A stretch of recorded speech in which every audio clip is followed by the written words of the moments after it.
So thank you, Sarah, for agreeing to take part in this second webinar in our series, People and Psychoactive Plants. So much is happening in this cannabis space. The US is moving rapidly towards normalization. The World Health Organization last year agreed to reschedule cannabis, admitting that it contained medical properties. And in the UK, well, there may be opportunities. Perhaps even Brexit can be put to good use. Well, we'll see. So, Sarah, you're a grower and you've grown cannabis for years. Please tell me something about the strains that you grow and what you like about them. Hi, Axel. Well, thank you for asking me. And yeah, that's a good question. I have got some favourite strains. At the moment, my favourite CBD strain is Candida, and I'm also growing by Medical Marijuana Genetics because it has 0% THC. It reliably tests at this, and it's 20% CBD, which is really handy when you're mixing different ratios of THC to CBD, because it's relatively easy to get THC strains with 0% CBD, and it's really handy to mix those, and 20% THC, and it's very handy to mix those with 20% CBD, 0% THC. So Candida is a good one for that. And also Dr. Seedsman is a 30-to-1 strain I've just started using, to be honest. That's a new one to me. With THC strains, I like sort of the golden oldies, things like Super Silver Haze and various types of cheese and skunk, Kush, that kind of thing. Oh. At the minute, I'm growing some Pakistani Chitral Kush, and I've also just started growing. Last year I started growing CBG #1 by Seedsman, and this is a wonderful strain. Which is I've sent it off for testing, but due to various things like Brexit and COVID, it's delaying testing at the moment. And of course prohibition, that little thing, in the UK, which does also delay testing as well. So I haven't got the test results back on the CBG #1 yet, but it should be below 1% THC and above 17% CBG. That's what other people have had it tested at. So that's my favourite CBG strain at the moment that I'm now starting to add to all my other oils. I also like 2-to-1 strains, 2-to-1 CBD to THC, because they're really handy to already have that ratio ready mixed. Because even though I love making different oils and blending them in different ratios, particularly the cannabinoid plant acid oils like CBDA, CBGA, THCA, because the oil doesn't work on me without those. But it's really nice to have a 2-to-1 strain, which is already, that ratio is ready prepared for you. So my favourite 2-to-1 strains are Dr. Green by Medical Marijuana Genetics and Master Hemp by Seedsman, and they are lovely to mix because the more different strains you mix, the wider range of cannabinoids you get, and I get a lot of good information from legal countries and legal states where they've been doing this a long time, and they have a lot of experience with mixing strains, and that's where I get a lot of my information from, really. Tell me, when you're talking with such a degree of precision that I wonder, since you're growing in your back garden, where do you get that information from? How can you really drill down into the exact THC content of your own grow? Well, testing, there's no substitute for cannabinoid testing, because whatever you read on the website you're buying it from, or whatever it says on the packet, there's always natural variability. For example, I cure my cannabis for quite a long time because I like to have CBN. There's it has some sleepy effects, CBN, and I like having that in my oil, and that can be one of the side effects of curing, is to increase CBN content. And curing can have other unexpected results. For example, last year I had some testing done on Master Hemp, the 2-to-1 strain I was just mentioning, and this had been cured for between 6 months and a year. and I was expecting a certain amount. I've done so many, I make oils at different temperatures, and I know roughly what effect I'm going to get to within a couple of percent, really, of if I use a sort of percentage of the amounts of cannabinoids in the oil by using these certain temperatures. And I found that the levels of THCA I expected were much lower, and the CBDA wasn't. I'd never come across this before, and I was very lucky that one of the lovely people who works at the Canna Labs in Spain, they communicated with me by email, and basically they even ran a test on their, they calibrate their equipment regularly. They're experts, and it's great to work with people, collaborate and communicate with people like that, because she reassured me that this was, excuse me, this was not an equipment failure. This lower THC was down to natural variability due to the fact that it's been cured for so long.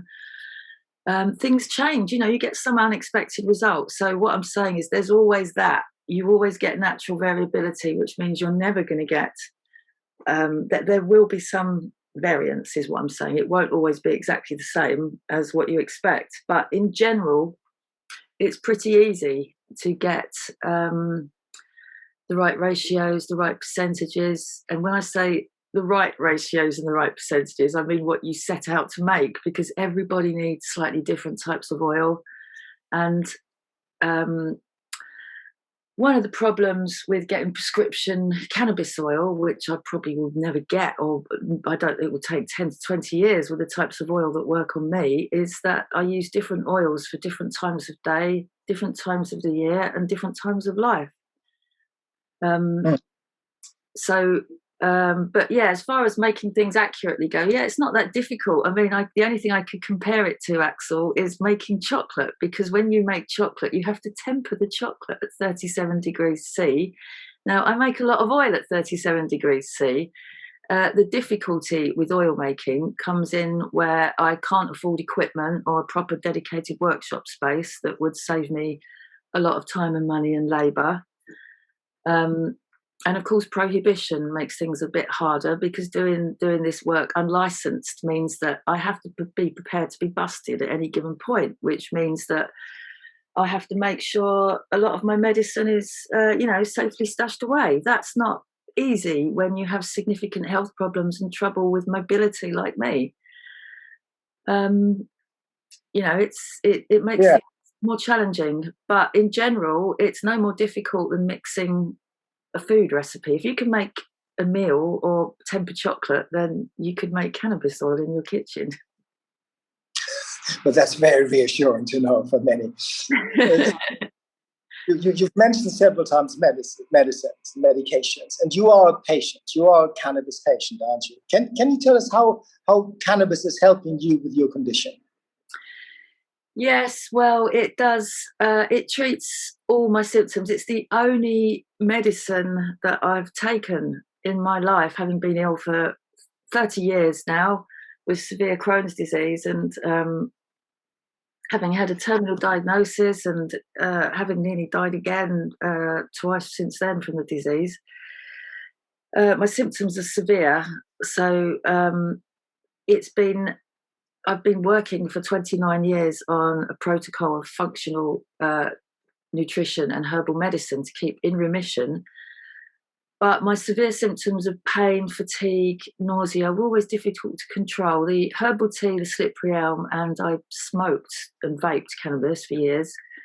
They helped, but they could not do the all-round treatment that the oil does.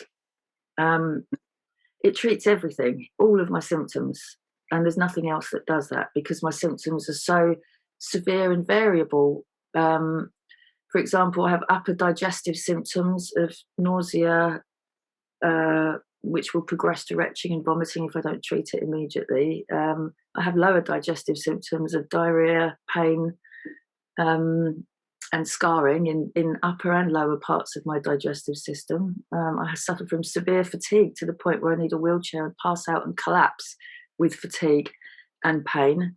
That's my life without cannabis oil. It's pretty unbearable, to be honest. What about medicine? we were prescribed conventional medications for many years. What did they do for you?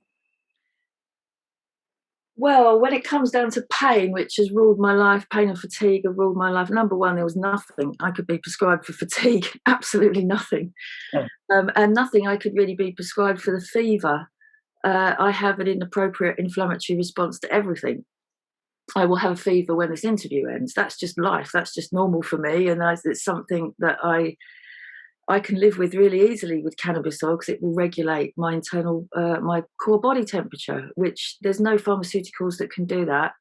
As for the severe pain, which is caused by inflammation, the only medication that I was prescribed for that for many years was morphine and dihydrocodone, both of which had horrible side effects, and they did not treat the pain anywhere near as effectively as cannabis oil, which treats the cause of the pain, because it treats inflammation. It's very powerful anti-inflammatory. Although, as I've said earlier, Axel, that relies on having cannabinoid plant acids in my oils, which is why I don't know how I would ever get them on prescription, because they're just not available currently in the UK. Right. Well, first of all, let me ask you, your relationship with the medical establishment. Have they been sympathetic to your self-treatment with cannabis? Oh, well, that's a difficult question, Axel, because there's been good and bad, as in all walks of life. I've had some fantastic support, and I've had some terrible experiences with treating myself with cannabis, because cannabis is only one part of my herbal medicine and functional nutrition protocol. So wherever I go, I don't just take cannabis oil, I take herbal tea, slippery elm powder, and foods, special foods. And in the past, this has caused as much problems as the cannabis. Now, however, with more publicity about cannabis oil, and the fact that now I've swapped all my analgesics for cannabis oil, which I did in 2014, yeah, that's caused a lot of problems. I was hospitalised last January with critical illness, very ill, vomiting blood, incontinence, all my levels were on the floor, severely dehydrated, my heart rhythm was biphasic. I was in a real state, severely dehydrated partly due to the stress of making this medicine and not being able to get it on prescription and having to do that in prohibition on, with my only income as disability benefits. It's not easy. But I found that the gastro team and the team in the critical assessment unit, the emergency doctors, were fantastic. They were 100% supportive of the cannabis. They supported my partner at the time using cannabis oil suppositories in the critical assessment unit to help pull me through, because I had such severe vomiting and incontinence that it was really difficult to stabilise me. And the only thing they could give me that worked on me was intravenous antiemetics and paracetamol for the pain. And the intravenous antiemetics worked, but there wasn't much else apart from Crohn's infusions of nutrients, because I was so low on everything, which of course was one of the things that helped pull me through. In fact, those few days under the emergency team and the gastro team was a real example of fantastic integrative medicine in action, because my life, I was pulled back from a critical state from the combination of intravenous pharmaceuticals of nutrients, antiemetics and analgesics, along with cannabis oil suppositories and herbal tea and slippery elm. But because I was vomiting so much, I could not really keep down the herbal tea and slippery elm. So it was the cannabis oil suppositories. And yes, total support for that from the emergency team and the gastro team. However, the hospital was in crisis. This was a year before COVID hit, and the hospital was still in crisis then, and there was a lack of beds, and I couldn't get a bed on the gastro ward. When I was stable enough to be moved out of the critical assessment unit, I couldn't get a bed on the gastro ward because beds were in short supply. And I ended up on a respiratory ward, and that was when things got really hard.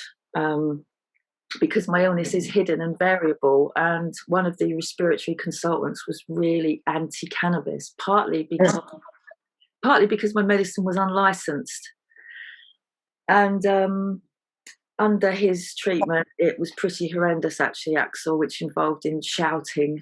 And in the end, I had to call Social Services Adult Safeguarding Unit and say, look, I'm under a doctor who's trying to force me to have medication that will make me vomit blood whilst shouting at me for having an unlicensed medicine, which is happening because I'm poor. I can't afford a license. I can't afford licensed medicine. I'm being shouted at for reasons of economic discrimination whilst I'm trying to treat a life-threatening illness. And Social Services had a word with the doctor and were brilliant, actually.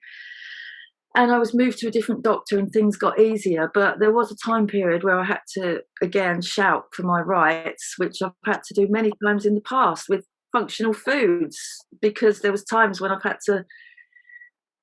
been having life-saving surgery in a specialist hospital in London 20-something years ago, and I opted to use raw garlic instead of heparin injections as an anticoagulant during surgery, bearing in mind I'd used raw garlic for years at that point to treat many things. I knew my system very well and my clotting function very well.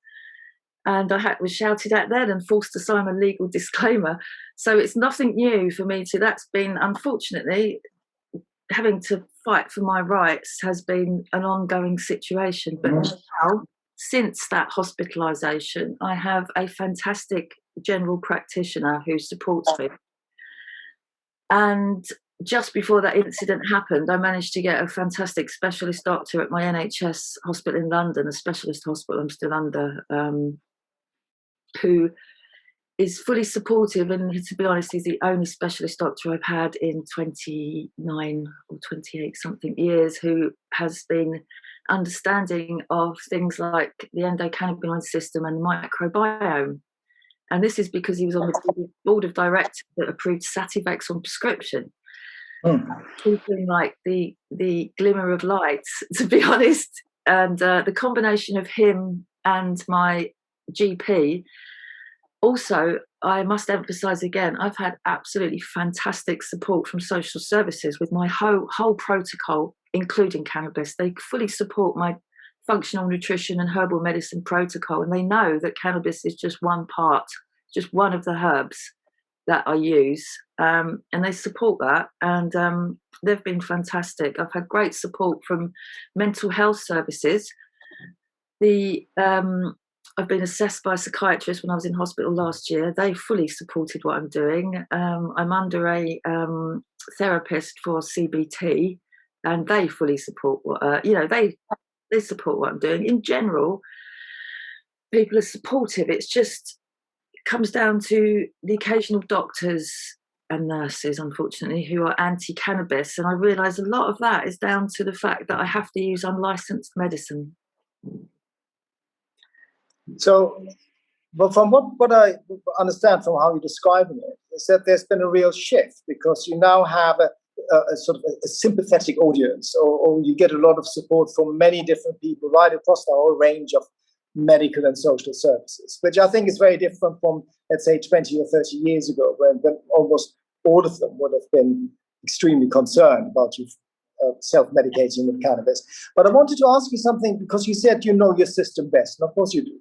You know your system, that you've also been observing yourself for a long time and you're keeping a record. So in addition, when you talk about cannabis, it is not like many research scientists who studied in the lab. You actually take it, so you know what the effect of the cannabis is. You mentioned earlier you take certain strains in order to be sleepy. And of course, for the recreational community, the vast majority of cannabis users, they take it entirely for certain effects. They want to be euphoric. They want the euphoric effect mainly. And I was wondering, what are the cannabinoids? Have you found out that generate that euphoria that people look for? It's normally a combination of different cannabinoids. Well, in the medicine I make, it is because I use things like CBDA, which can have a euphoric effect when mixed with THCA and THC and CBD too. But terpenes have a lot to do with the euphoria, Axel, and we still don't know a lot about terpenes. I know very little about them myself. I just know that some strains are more likely to produce euphoria and some are more likely to be, pardon me, sedating, and that is down a lot to terpenes. For example, you can get two TH strains, as we've discussed before, you can get two THC strains.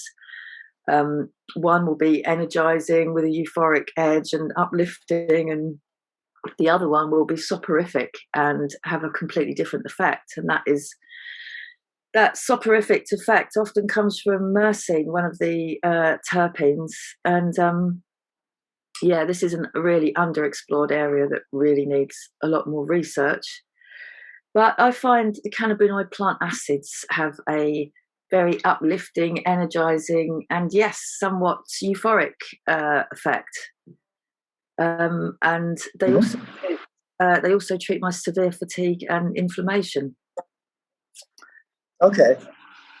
And also, and what about the well, they treat my brain fog as well. Sorry, what was you saying? No, the other thing people often look for is an anxiolytic, a calming effect. What produces that calming?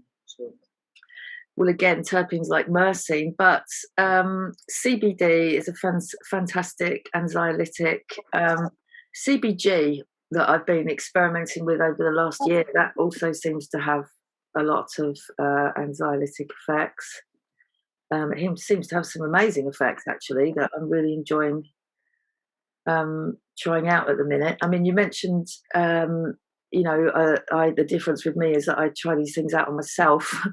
One of the things I do is when I started working with CBG, I deliberately didn't read any research papers until recently because I didn't want to influence my perception of what my body was telling me, because I do work a lot on instinct and what my body's telling me. I've had to learn to read my body for 30 years, and my body's very sensitive. I've been on a processed-free, sugar-free, wheat-free diet for 29 years, and this has also helped with the sensitivity. And when I finally got round to reading the research paper I wanted to read on CBG a couple of weeks ago, it was really nice because by then I'd made notes on all the effects I could feel, and it just confirmed those. Then it's really nice because you're getting something, you're getting confirmation from the scientific community, I suppose, of what you're feeling. And you're also providing validation to the scientists. Thank you. Yes. Yes. Tell me, I mean, Crohn's disease is something which a significant number of people are suffering from. And are you in contact with other patients? And do you exchange information and experiences? I do, Axel. Yes. I mean, one of the fantastic things, one of the reasons I'm able to do what I do is because there is a fantastic online cannabis community, both UK and international. And there's a huge amount of support there. And we swap, qualitative research, first-hand experiences. We swap research papers.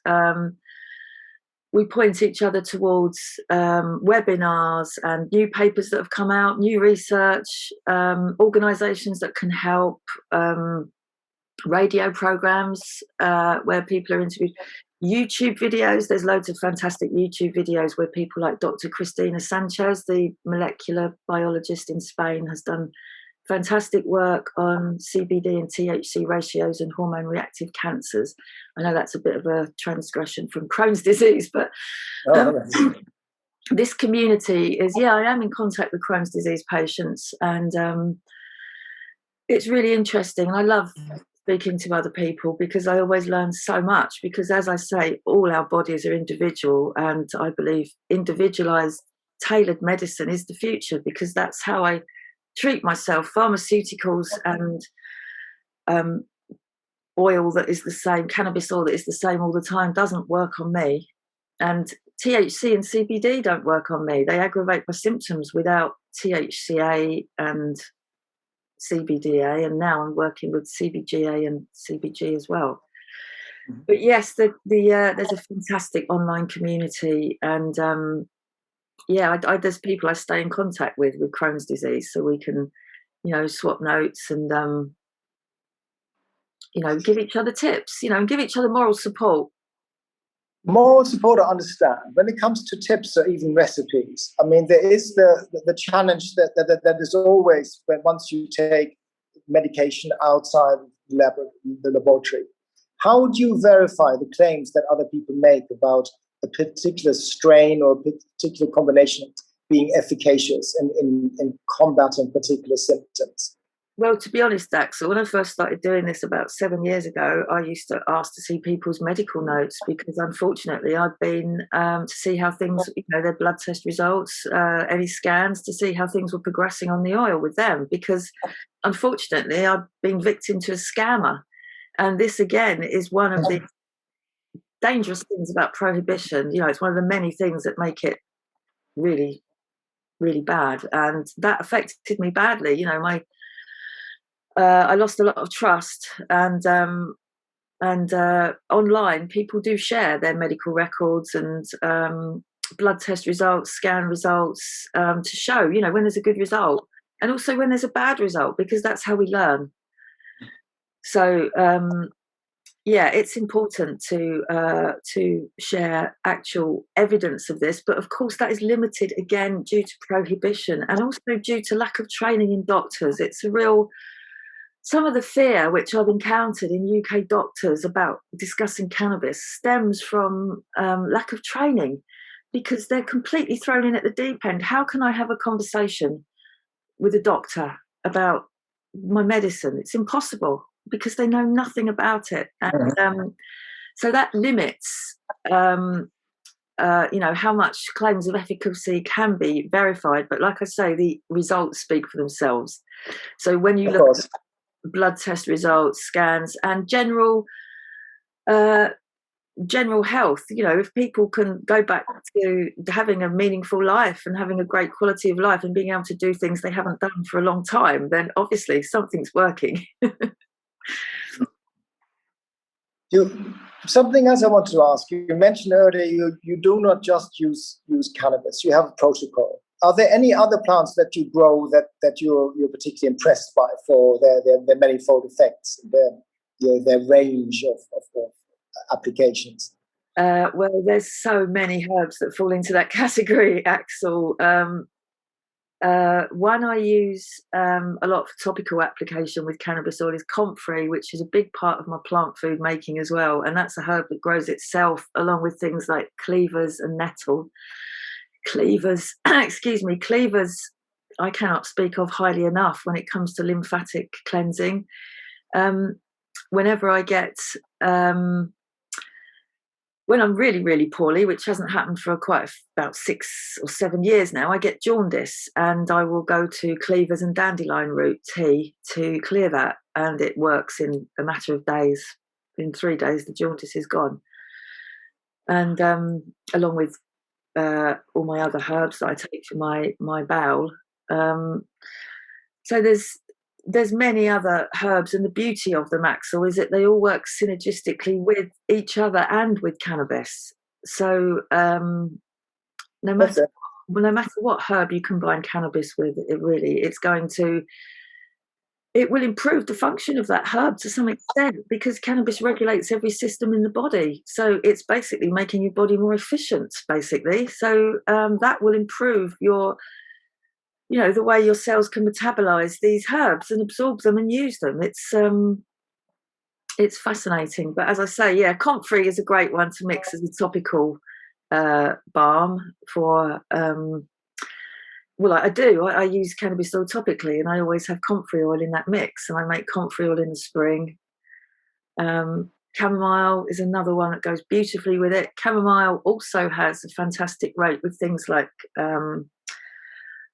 estrogen reactive cancer. Like there are studies showing that chamomile, I'm trying to remember the exact title of the study now, I can't, but chamomile oil treated, I think it killed something like 97% of cancer cells, the breast cancer cells in vitro. It's particularly good for, and thyme oil too, particularly good for breast cancer. So if I had breast cancer, I would be using chamomile oil and thyme oil alongside cannabis oil. And I do use chamomile oil. I make chamomile oil. I've also made valerian oil and use that alongside cannabis oil, as well as comfrey oil.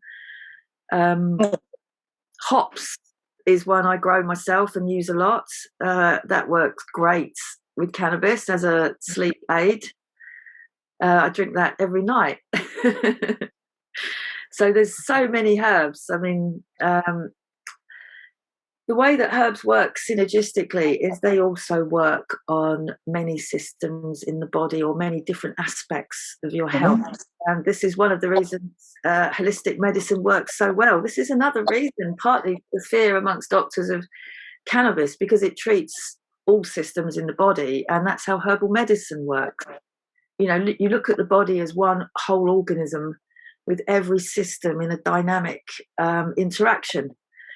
All systems are related, they all affect each other. For example, my terminal ileum and my liver are closely linked. I treat them together, but the liver and the ileum I looked at separately in modern medicine, in allopathic medicine. These are looked at separately. So basically, yes, it's the way the body works and the way nature works. It all works in a dynamic, synergistic way, basically. Thank you. So I love the idea of extending what's often known as the entourage effect to other plants, to other herbs. And I think what you say is very persuasive, that they interact and synergistically and perhaps enhance each other. And you talk a lot about growing these herbs. And that comes to the last point. We're trying to look at opportunities in this particular political space after Brexit, after the WHO reclassification. And many people will be looking at business opportunities. But you have a different model. You're thinking about, well, maybe you want to talk about what you have a vision of. My problem with the business side of things, Axel, is that it may not necessarily cater first and foremost to patient needs. I am, beyond everything else, first and foremost a patient, because my symptoms are so severe that if I do not attend to my health, I'm on the floor, critically ill, you know, and I can end up fighting for my life really easily. So that has to come first. And I've also been in a situation when I first started making cannabis oil in 2014 where I was too ill to grow, because I started I basically gave up an 18-year codeine dependency for cannabis oil and hashish. And I've been working up to this for years, swapping hash bangs with my dihydrocodeine. But it wasn't until I came across cannabis oil that I realised it was my opportunity, with some support, to give up the pharmaceuticals. And that was hard because I wasn't well enough to grow at that point, and I was buying cannabis to make oil out of, and it was costing me at least £20 a day for a year and two, and it was hell. So when people, when I think of the business side of things, I can't help but think of people, friends of mine as well, who would have an aggressive disease like mine, where the symptoms are horrendous, and if you don't have a significant amount of oil every day, you're dying or unable to walk and move, and, you know, with vomiting and, you know, just horrendous symptoms. So for me, research and putting the patient first is the most important thing, because it's all very well talking about, yes, of course, we have to develop business as well alongside this. You know, we live in a capitalist society and people buy medicine. That's just the way things are. But we also have to work towards transforming our financial landscape and working on a circular economy, and also bartering and trade. I love to get people to work with me in return for oil and cannabis and flour and medibles and food as well, and other herbs, because everyone who wants to work with me has health problems, because they have they need, you know, they want to try oil or they need oil, and it works very well when people work in return for the medicine. And I have tried to start a community garden along those lines, but it's not easy because I live in the middle of nowhere and my community is very widespread, which is not sustainable from a practical point of view of travelling. So I would like, my long-term aims would be to get some more land, like a farm or something, and do a sort of cooperative farm and research project where people could work and have cannabis just as one part of the herbs and food that are used, because it is just one part. It can't work on its own. You need a complete protocol of functional nutrition and herbal medicine to work with cannabis as well, if you're looking at sustainable health, basically. So my long-term aim would be to work to that, and doing things like food forests, regenerative agriculture, and also working on nutrient-dense food and medicine, because one of the reasons we have severe health problems in the world is lack of nutrient density in food, which is a combination of modern agriculture, pollution, and the fact we live in peak carbon. So therefore, our soil is really depleted, and anyone who's interested in their health really needs to be interested in the soil as well, because the two are linked. You cannot have good health without good soil. So from my perspective, yes, long term, I would love to build some kind of community project where people were working in return for food and medicine, and I would love to be able to also sell some food and medicine to fund some kind of research into this, because we have to start collecting more meaningful data from human trials. This is so sadly lacking. I mean, I've tried myself to set up a trial where I made this 6:6 to 1:1 CBDA to CBD to CBGA to THC oil, which I found really good for a number of things. And I sent this oil to people in return for filling out a questionnaire, but I wasn't able to do that thoroughly because I didn't have enough oil and my health is limited. And because I live in an isolated situation, I work mostly alone, which is very difficult. And as I said, that's partly why I became critically ill last year and was hospitalized, because it's difficult. And as I say, I'm working on changing that, but these things don't happen quickly. I mean, my dream would be to sell things like the cannabis oil chocolates I make, which are vegan, sugar-free. I haven't had sugar. Sugar makes me very ill, so everything I make is sweetened with things like condensed grape and apple juice, things called Sweet Freedom. You buy this sweetener called Sweet Freedom, which has been a bit of a game changer for me, because before I would have to make my own sweeteners as well, which was hard. So to sell food and medibles and some sort of oils would be a dream, really, to fund some kind of research. I also dream of people being able to, of it being some kind of regional food and medicine hub where people come, not only are people living and working there, but and taking part in research by, every, blood tests and questionnaires to determine how these foods, functional foods and herbal medicines are improving their health. I would also dream of people being able to come to some kind of food and medicine hub where they can bring their empty bottles and they can make a donation to fill up with raw juice cannabis for their own health, and also fill up another separate empty bottle with organic, sustainable, probiotic plant food. And they can take that home, and then they've got something to grow at home and something to drink for their health. That to me would be a much more sustainable way of doing this, because raw juicing is a part of my life and has been for 29 years since I first got a terminal Crohn's diagnosis. And raw juicing, cannabis and everything else relies on growing those plants and fresh. You have to be able to access the fresh raw plant, and it's really difficult to do that if you have health problems. So growing it in a communal setting makes sense, really. So those are my plans for the future, Axel. But again, there's a little thing called licensing. It's fantastic. It gets in the way.